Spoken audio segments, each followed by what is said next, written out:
Lahat ng kakayahan pag natanggap mo ang basbas ay andito na.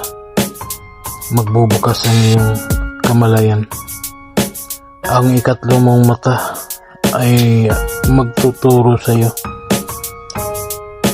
sa espiritual na mundo. Makikita mo ang mga bagay-bagay na hindi mo pa nakikita. Lahat ng masasamang elemento, engkanto ay makikita mo sila.